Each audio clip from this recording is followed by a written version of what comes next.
Hello and welcome. These are horse racing selections for Thursday, the 23rd of November. I am Flat Cap Callum and I'm hoping you are all very, very well. As predicted, it's quiet this week, so it is a £10 stake for Thursday. That is £10 stake if you want to put it on. That's what I'm putting on a channel money. You don't have to give me £10. It's free. But £10 stake, 5 horses, 5 races. 5 races, 5 horses is what we've got.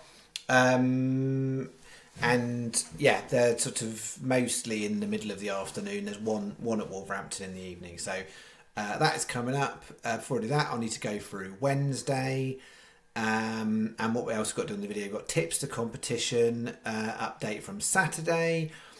And yeah, I might talk about a couple of other things. I'll see how we get on. I'm not expecting it to be a long video. Kiss of death, that in it. It's going to be like 45 minutes now. But yeah. All right. How do we get on Wednesday? Well, a bit of joy there for anyone sort of following the advice on the early races that wasn't staked for the channel. So I said the 12:45 Hexham was a good one to take on the favourite. I mean, you don't see that every day. The 1 to 6 favourite got beat. When I went back through it, hindsight's a wonderful thing, isn't it? I went back through it, and the horse that did beat it, I think when I looked through it again, I was like, yeah, I can kind of see how that would be the one. If it was going to be one, it would be that one.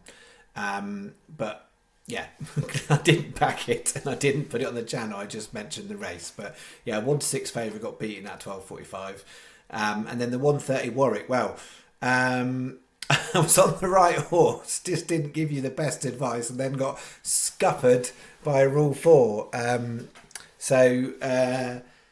Completely forgotten the name of the horse now, something with magic in the name, and it was at 150s on 365 outright market last night. And I said, I said it was a kind of really I think I said it was 6th to 9th. I looked back and I was like, actually that wasn't quite right. I had it as 5th to 8th, so 5th to 8th is what I had it as. The favourite got pulled out, so therefore that would be leading it to 4th to 7th, but it ran a great race and almost won, beating ahead. The problem was the favourite was 4 to 5 at the time of getting pulled out, got knocked up in a bit of a melee, and 55p Rule 4 deduction, which applied to all extra place market bets, which is infuriating. You back in a horse at like each way 6 places and the thing comes second and you still get the deduction when the thing was clearly in that market. But yeah, it's tricky, right? So sometimes I see these things and I think they're a good side bet opportunity, but statistically they will pop up every now and again, and occasionally I put them into the main channel bets. But you know, I don't want to just sort of put out those sorts of bets if I'm not feeling like it's got a real decent chance. And that one I really didn't back it to come top 3. So personally, just to be clear, I didn't back it come top 3 either. So I was playing side markets with it. I didn't put it in any accumulators or anything personally. So fair play to anyone who did outright market. But either way, hopefully people will have got a bit of cash from that, anyone who played that. As far as the actual channel bets go, we really with one race that went well at Dundalk and the other bits weren't so good. There was a lot of price movement there, wasn't there? And not specifically in terms of up and down, left and right. So Sunset Nova, not a great ride really on that one. Amy Jo Haynes, I think she took it too near the rail. She took out another horse as it came across, and then I think she was a bit worried about that, and it sort of just lost its rhythm. But not good enough on the day. Try Hard did not try hard. That came out the stalls. There's me talking up Oisin McSweeney, and then he gives it a right duffer. It fell out the stalls. It was a bit of a story of Wednesdays, to be fair. We had a lot of slow starters or horses at the back, and with the exception of Dark Street that did improve, nothing else really did. So Try Hard, not a good one. Roman Palace, that was nicely second, backed in. So well done if you got the 20s last night. Dark Street managed to come from the back to get a place. So we did get 2 out of 3 Luke Homer horses in that bet, so not too bad.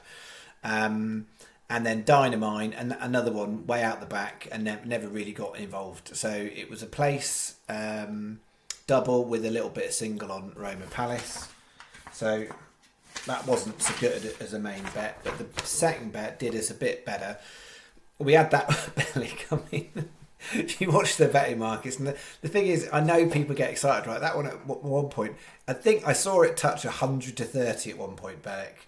4-1 it was for a little bit, and then it drifted right back out to about 18s. But people get excited. Now, the problem is, if a horse goes in that fast, that early, I'm not keen. I am not keen, because I know people are wired, you know, they've been around a lot of racing and they think a horse gets well backed in, that means it's great. It only means that if the right sort of time of day. So if it was the night before, people might pile in a little bit, or it will be just before a race. But in the middle of the morning, it getting piled into, what happens is you see it sometimes, and I think it's because you see there's a lot of people now a little bit more savvier, and I say a little bit more savvier because you need to be really savvy if you're going to make it pay. A little bit more savvier, who jump on the bandwagon of these things and then drive it right down. So they'll see a little bit of price movements. Let's imagine that one, because 33 was overpriced. So it wouldn't have taken much money, I don't think, for that one to have gone into something like 20s. Now, some people then might latch on to that and go, hang on, that horse is moving in price. It's gone from 33 to 20s. Let's get involved in that one. And then basically, it's sort of like people just following each other that drives it right down. The fact it bounced all the way back up again means that later on, when proper money was going down, wasn't interested in that horse at all, which is why it went back so far up again. So yeah, it's good to go in at the right time. That was not one of them. If it goes right in and stays in, proper money's down. But if it goes right in and starts coming back up again the other way, no good. Circles was placed, so that was all right. And then the next two, we had the first and second. I didn't do the forecast. I do some forecasts. I hardly do any on this channel. I haven't done any. I don't know the last time I did one. I do some, and I've said this long time ago. They do pay in the right situations, but I've got to find the right situation, the right race. And it would be really rare if I was to do a forecast at Dundalk, given how unpredictable the results can be. So we had first and second to go on with there. So there was a little profit on bet two. And then we had, we had the single on morning approach. So that's what got us to where we got to. And then nothing, winner, nothing. So the channel stats had it as 14 on, 14, 10 back. So a 10 pence profit to start the week. If you didn't get the 20s on Roman Palace, you wouldn't have got that. You'd have been slight loss. If you played side market on that horse at Warwick, you'd have been up for the day. So it will vary depending on how people played the game, given what I put out. Purely on channel stats, up 10 pence. So that was that. What was I going to say? Don't know. Let's get into. We'll do Thursday's bet. It's Thursday's bet, right? This is what I've strung together for Thursday. So we're starting in the 12:10 Thurles, which is a really interesting betting race. I don't normally bet on beginner chase races, but if anyone's not already noticed that market, go and have a look. Right, so you've got Classical Dream, massive odds on favourite. Because it's a super quality horse and it's now been sent over the big obstacles. We'll see how it gets on. You've then got two very obvious next in the market horses. So you've basically got like a 2 to 9 at the time of making this video, 130 and a 4 to 1. Because that's taking up like 99% of the market, everything else is then ridiculous because the fourth favourite's 100 to 1 and you've got 11 runners. So everything 4th, 5th, 6th, all the way down to 11 is between 100 and 250 to 1. So that you don't see that often at all. So I have gone over it. I've spent a lot of time, more time on that race than any other race, to try and find anything in that outside the top three, because all it takes is a beginner chase. Accidents happen, mistakes get made, right? So you just need one of them top three that are clearly the best on paper to make a mistake, and then you're going to get something at a big price placing. But I could not get a strong lead on it. I kept flip-flopping. I left it 15 minutes, had one in my mind, went back to it. It's like, no, I think differently. So what I've done is I've played it safe, and it might seem weird for a 100 to 30 shot, but basically, if you play these four as a 20p each way Yankee versus playing this as a 10p each way Canadian, if you get any number of these place on this bet, you're going to get a greater return percentage-wise doing it as a Canadian. So I appreciate 10p Canadians 520, Yankees 440, the way I do it. But you'll get a greater percentage of return, because what you've got there is a horse that is slightly odds-on to place. In reality, it's much, much shorter than that. It's massively, massively odds-on to place, that horse. It just needs to get round and perform reasonable enough to ability. Now, some people would absolutely go down the 4-1 shot route, the third favourite. I just felt like if one of the top three is gonna get turned over, it's more likely to be that third one. The way I read it, I would put that one and the third one a little bit further away from each other. So I'm going Gold Bullion 100 to 30.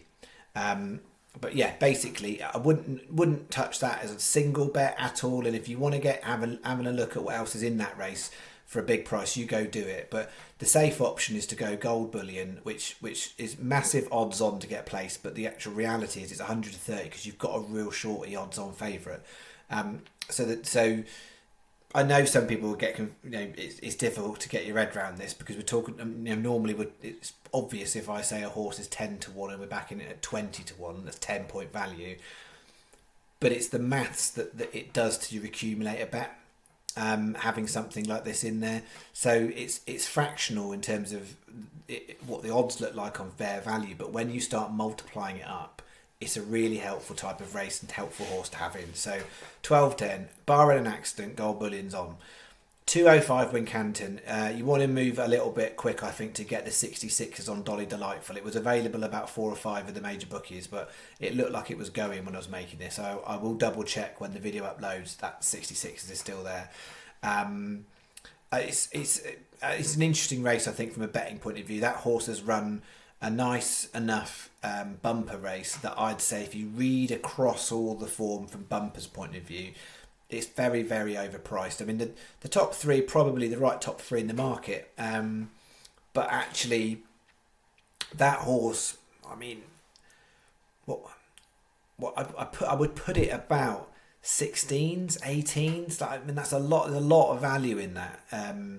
So, a bit like yesterday's, it's an unlikely winner. And really, you would play at the side market, but because of the betting market, there's not much value in the side market. I'd rather take that on at 66 as a front free. So that's what I've done. 225 Newcastle, Dakota Moirette, which we've taken before. Small stable, ageing horse, coming off a break, very much will get overlooked, but he's got the ability to get in the frame in that level of race in top 4. So it's well worth trying. Dakota Moirette 25s. And then we've got one Thurles in one of the bigger handicaps. There's 3 of these bigger field ones. I've only got one horse in one, Enna Bay. Ignore the last run. That horse should be about 7-8 to 1. So 14s is good value if you forgive the last run. And then we're finishing off. I've got one at Wolverhampton, Rhythmic Intent. It's a turf horse. I think it's once run at Chelmsford in its life. It's a turf horse by trade. But from a form point of view and a handicap mark point of view, if it does translate form from turf into the all-weather, then actually it's handicapped to be competitive in the race of that nature. So we've put that in. So we've got 10p each way Canadian, 50p each way singles on the 4 proper horses, not the filler, and then a 40p each way double. And I've done it on the two afternoon UK jumpsy ones, the bigger prices, Dolly Delightful, Dakota Moirette. That's our big chance to try and get a place double.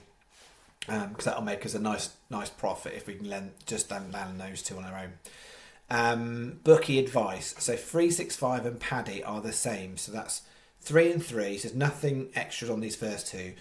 Not all bookies are 4 there. Not all bookies are 5 there, and not all bookies are 4 there. So what you've got for the bookies on here is 4, 5, and 4. So that's 365, Paddy, then Sky next best, Betfair, and Unibet. 365 would edge it because with 365, although you've got a bit shorter price on that one at the moment, 365 would edge it because if you do lose extra places, they're more likely to hold those place terms. So 365 Paddy best, Sky third best, Betfair, Unibet, £10 is your bet. That is the bet one and the one and only bet.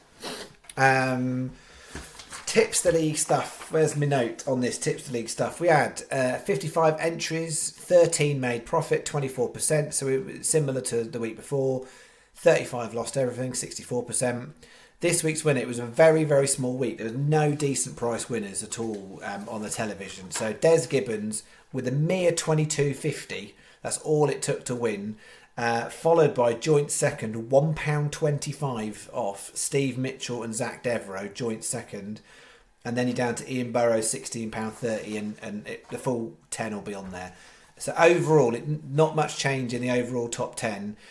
In that the top 10 are the same people, just a couple of them are a slightly adjusted order, but Secret Lemonade Drink is still way out ahead, 273. Samar Kevin, 205 in second. Des Gibbons edged up a little bit of monies, but not in places, 174, 10. And then we kind of run down, and there's a little bit of movement, but not a lot. So that is that. This Saturday is the last Saturday of November. I'm not going to go through the breakdown of where we sat for November overall, but there's not much in it. I can't remember if Stephen wrote this to me in an email or Stephen wrote it in the comments, but either way, he's completely correct in that if we get a big price winner and someone's on it, you could absolutely come out on top for the month of November. I think 70 odd quid is the leader at the moment of November. So 10 points on a 10 to 1 winner, you'd have 100 points. You could win November in the last Saturday of the month. So that is that. What was I going to say? I was in my head I was deciding whether was I just going to finish there, or was I just going to chunter on about bad stuff, because there was a few people making comments about some of the other existing sites out there that exist on YouTube. And the less transparent one, shall we say? So when we're not talking about the Mickey D's of this world that I'm sure a lot of people follow. I mean, he doesn't do stats, Mickey D, but he's got a lovely community on there. He's not charging anything. So I'm not meaning decent folk. The ones that are less less clear and transparent. But yes, there was some people chatting about why they don't have their comments on, and it's some people suggesting it's protecting the private bets. They don't have the comments on because they don't care what people think. If they cared what people think, why would they be flogging 3 horses at £4 or £5 a shot every single day in some secret club? They don't care because they just want people's money, or they do care but they're just desperate. Either way, that's the reality of what it is, right? So they are taking money off the most desperate people. Now, if they happen to be brilliant, then they would have their comments open so people could actually talk about stuff. They wouldn't put the private bets in there. If they were really well liked and respected, then that's what you'd see in the comments. But there's a whole group of them. I know people realise this stuff, right? So it don't take a lot to work this out. There's a whole group of them. They work for the same. They work for the same company. So there's a company out there, 365 Sports Bet Digitals. Not the betting company, different one. And there's about 5 of them on YouTube that all are affiliated to them, and they do the accounts for them and stuff like that. All set up in the same way that they'll give you a free tip. They'll give you some others. You pay them £4 or £5. You can go and have a look on Company's House. Look at how much turnover that company is gaining in a year. You can have a look, but they're all listed. It's on a website. Some of these people you'll never even notice because they don't hardly no one reviews them because they're not very adept at actually using YouTube. Thankfully for a lot of folk, I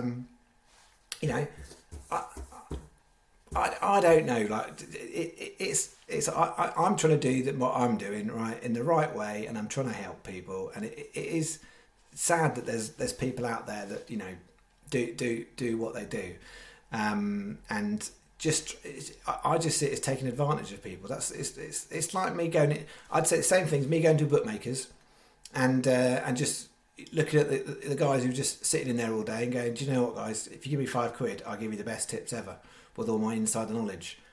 If people genuinely had this insider knowledge, they're going to sell it for £5 to somebody who hasn't got much money. No, the insider. If you genuinely got the insider knowledge, sell it to some rich people that want to get even richer. That's what you do. What insider knowledge have I got? I don't have any. I just work a little bit at reading the form and looking at the data. I know an odd couple of people that I've met in my life, but they don't give me anything. Do you know what I mean? Like it's You know, you can hang around the stables all day long and look at the horses. It doesn't mean you actually really know what's going on. Why are they going to just give you some information if you just happen to be hanging around the stables, like, for whatever reason? I don't know. But these people, some of them make out they've got these teams of insider knowledge and whatever, and all this sort of stuff. Like, you know, the people that really have the insider knowledge don't share it with very many people. They wouldn't let some person go and flog it for £4 on YouTube each day. Like, it's nuts. Like, you know, that's weekly why you'll never hear me big up a horse and go, absolutely, this horse, this is the one, this prime. I'll tell you what I think about it and why I've selected it. I'll give you the reasons, but the point is it's got to have value in the price. You can't be putting out a video and just telling people back this horse and not even explain to them about value and about the price of value.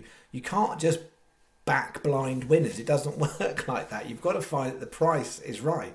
You know, doesn't whether you make money from gambling because you bet on shorties or you know play random games like me and you go for the biggies, you have to understand value. You can't just win by picking winners, and some people will never understand, and that's this reality, right? So, you know, there are plenty.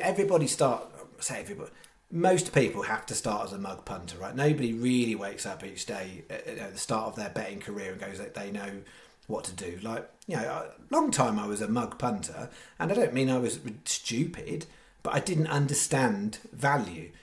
You know, so most people, when they start betting horses, they go, right, which one is gonna win? There are certain races where that's a useful thing to do, but you still have to understand what value is and what betting value. Otherwise, if all you did is bet the horses you thought were going to win, you'd lose. And that's what the vast majority of people do. They pick a horse that's going to win, and it doesn't enough times for them to make a profit. So you might get more winners. I don't get loads of winners, like, you know, but to be honest, it's very exhilarating to have 50 to 1 second or 150 to 1 second. Far more exciting than backing an 8 to 11 shot that, you know, goes and wins by 2 lengths. Like, that's far more exciting and interesting. But yeah, there'll be some people that never understand. And as much as I can say whatever I say, and you can go look at my stats, and you get people on here and go, they've won whatever they've won. I'm not promising anything, but there are plenty of people that just won't understand. They will think what I'm doing is ridiculous and doesn't make any sense, and I lose. And clearly the stats say that that's not the case. But I'm not here for them. I'm here for the lovely people that populate this community of this channel, who put their own selections out, they support each other, and they put supportive stuff up there, and they point out to each other when there's a nice promotion on or a different angle that you can play in certain things. That's who I am here for. I'm here to impart my tips, my knowledge, my wisdom for as long as I am able and want to do YouTube, and that people will listen, and that's what we're going to do. So yeah, I didn't mean to go on a proper rant about it. I think hopefully most people understand. It's just, you know, the type of people that pay for those services can't afford those services. That's the problem. And if they did make money, I wouldn't mind, but you can't do that when you're just picking out horses blindly, pretending you've got inside information on something. Maybe these people are delusional, to be fair. Maybe some of them are delusional. Maybe they think they win because they don't actually have their own profit and loss sheet.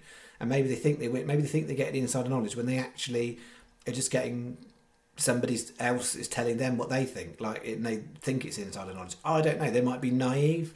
They might be bad at maths. I don't know. They might think they're actually genuinely as good as what they say they might be. Yeah. But yeah, they're not protecting their private bet. Well, they are, because they don't want anyone to know how shite they might be. Anyway, right, there we go.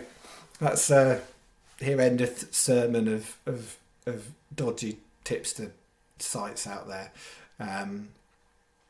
Yeah, all right, okay. And as somebody said, actually, somebody did make that point. I can't remember who it was. I can't remember to name check you, but whoever it was, you did say it in the comments on Wednesday. Someone said there's far better people writing in the comments of this channel than there are some other YouTube people out there. It's very true.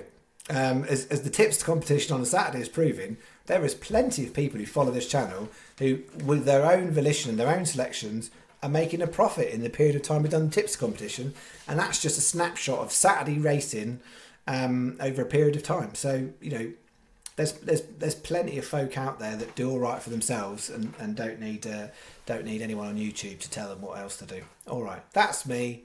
I'm finishing up. There we go. I'll be back for Thursday night for Friday, where we'll probably be stacked on Dundalk and Southwell. Southwell's backed. I think they've got the ground sorted. Been out of action from waterlogging for quite a while. So Southwell and Dundalk is where I'm imagining I shall be playing mainly on Friday night. All right, see you Thursday night. Reminder, there wasn't any golf this week. That's me. Thank you very much. Bye-bye.